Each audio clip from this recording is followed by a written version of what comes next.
சென்னையில் திடீர் வானிலை மாற்றத்தால் தரமணி மற்றும் டைடல் பார்க் பகுதிகளில் பலத்த தரைக்காற்று வீசியது.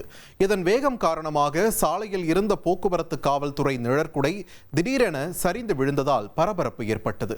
இதனைத் தொடர்ந்து தென் சென்னை பகுதிகளான தரமணி, வேளச்சேரி, அடையாறு மற்றும் கிண்டியில் 1 மணி நேரத்திற்கு மேலாக கனமழை வெளுத்து வாங்கியது.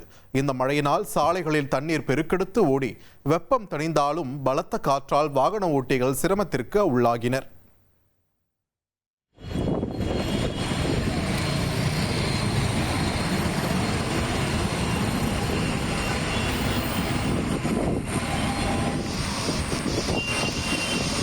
சென்னை புறநகர் பகுதிகளிலும் காலை முதல் வானம் மேகமூட்டத்துடன் காணப்பட்ட நிலையில் 1 மணி நேரத்திற்கும் மேலாக கனமழை வெளுத்து வாங்கியது. பல்லாவரம், குரோம்பேட்டை, தாம்பரம், சேலையூர் மற்றும் பெருங்குளத்தூர் உள்ளிட்ட பகுதிகளில் பெய்த மழையினால் சாலைகளில் வெள்ளம் பெருக்கெடுத்து ஓடியது. இந்த திடீர் மழையினால் கடந்த சில நாட்களாக வாட்டி வதைத்து வந்த கோடை வெப்பம் தணிந்து குளிர்ச்சியான சூழல் நிலவுவதால் பொதுமக்கள் மகிழ்ச்சி அடைந்துள்ளனர்.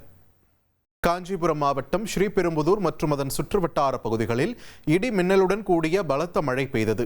சுங்குவார் சத்திரம், மாம்பாக்கம் உள்ளிட்ட இடங்களில் பெய்த இந்த திடீர் மழையினால் வெப்பம் தணிந்து குளிர்ச்சி நிலவுவதால் பொதுமக்கள் மகிழ்ச்சி அடைந்தனர்.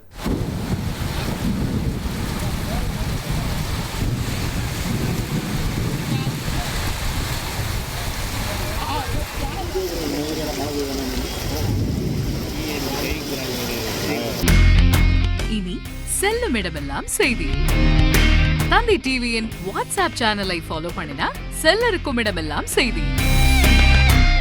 இதோ QR கோட் இப்பவே ஸ்கேன் பண்ணுங்க, ஃபாலோ பண்ணுங்க.